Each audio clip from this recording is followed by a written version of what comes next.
We did a 20-year cost comparison of Supplement Plan G, High Deductible Plan G, and an Advantage plan. Now it's time to pull in Plan N. There are going to be a lot of assumptions in this video, but you'll be able to get an idea of how it all works. Now, the average Supplement Plan G premium nationally right now is $130 per person per month for a 65-year-old. This is an average. There are states where they start at $300+ per month. The growth rates that we have seen in our 5 surrounding states sits at about 7% each year for those plans. In most cases, these are attained age plans where you get a bump each year when you reach a new age on your birthday, which is around 3% where we are, and another bump annually to account for inflation and rising healthcare costs, which is around 4%. Keep in mind that there are years where this is 0 and there are years where it's 10 to 12%. So we get our monthly premium cost, assuming that you started Medicare at 65, and your annual cost for Plan G premiums. Next, we have the Part B deductible with a Plan G. You are responsible for the Part B deductible first before Medicare or your supplement plan kick in. Deductibles have grown by an average of about 6% over the last 20 years, and we'll keep it as the growth rate here. We're also going to assume that you will hit that deductible 4 out of every 5 years. The reason is we have many clients who hit that deductible in a single provider visit.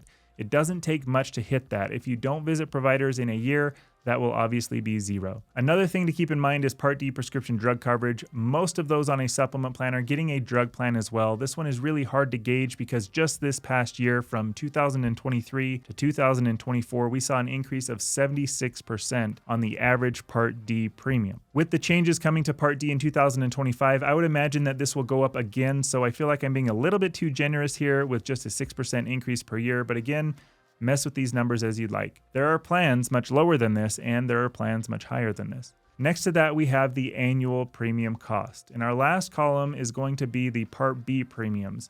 These are income dependent, so those on higher incomes will have higher numbers. Those with lower incomes, as in Medicaid, may have lower numbers, but most people have the base premium. Since Medicare started, the average increase has been 7% per year. The last 20 years, the average is 5.6%, so I'm going to put this at a 6% growth rate. And as we go to the bottom here, over the course of 20 years, we are looking at a total cost across all these columns at $187,728. I'm going to put that at $188,000 over 20 years with a Supplement Plan G. Now we move to Plan N. Very similar here with a few exceptions. First, Plan N premiums typically start lower than Plan G. The national average is right around $100 per person per month. We're going to assume the same growth rate, and I know people can argue that it'll be less, and yes, there is an argument for that, at least the next couple of years, but over 20, we're just going to keep it at the 7%. Same assumptions with the deductible, both the average growth and hitting the deductible 4 out of every 5 years. Plan N has copays for office visits of up to $20 per visit. We're going to assume that you will have 0 visits on the $0 years, 1 visit the next year, 2 visits the next year, 3 the next, and 4 the next. And on the 4 visit years, we also have an ER visit thrown in there as well. Because there is an up to $50 copay for ER visits on Plan N if you were not admitted into the hospital for that visit. Part B growth rates and Part D growth rates stay the same. Total costs come in at $172,522. We're going to call that $173,000. I'll compare all 3 of these here in a minute. High Deductible Plan G has lower monthly premiums, but there is a higher deductible to worry about in a bad year.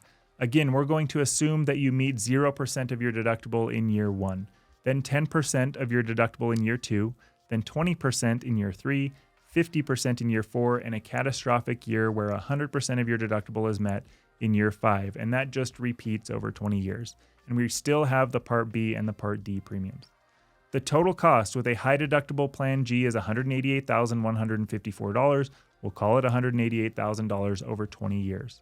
Okay, let's pull up the comparison. We have this ordered from lowest overall cost to highest. The Plan N is $15,000 less than both the Plan G options. Interestingly enough, those are both basically even in this scenario, so those premium differences with Plan N are the difference maker here.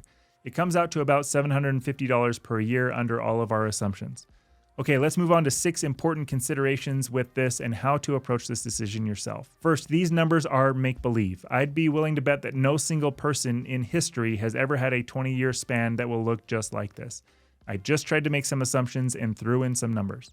Second, the more healthy you are, the more High Deductible Plan G starts to pull ahead in savings. If you're not having any costs, High Deductible Plan G costs less. If you are having costs, that high deductible really starts to hurt. The math is relatively simple with this. If the premium savings that you are enjoying for High Deductible Plan G are greater than the cost of hospital and doctor visits, High Deductible Plan G comes out ahead. They all have that Part B deductible, so if you have costs above the Part B deductible greater than the difference in premiums over a year, High Deductible Plan G does not make sense. Consideration number 3 is that we don't typically get less costly as we age. Two things on this. One, that repeating pattern of good years scaling up to worse years and then back down isn't common. Most as they scale up in these costs don't reset to zero, and typically very high cost years come at the end of life. So again, these are made up assumptions. However, it does become important as I share just our experience with High Deductible Plan G. A lot of people are attracted to High Deductible Plan G, and it is great for the right person, but the more years that you have something go wrong, the more dramatic the difference in regular Plan G savings over High Deductible Plan G becomes. So we have people on High Deductible Plan G that love it because they don't have a lot of bad years. We've also seen many people who want it because they saw a video about how great it is. They get on it knowing about that high deductible, but once bills start to come in, they get really frustrated with the cost and they want to switch to a regular G or to an N. And depending on where you live, that isn't always easy. So just keep that in mind. High Deductible Plan G has upsides, but it also has downsides. Consideration number 4 is that where you live matters. All of these costs vary depending on where you live and can dramatically alter the numbers here. I used averages, which means that there are plans much higher than that average number, and there are plans lower than those numbers. Consideration number 5, with Part D, that growth rate is quite conservative. As I mentioned, we expect a sizable jump again in 2025 because of changes coming to the program. Also, these numbers do not include actual drug costs. It includes the premiums to have the plan, but you will also have drug costs with separate deductibles, copays, and coinsurance.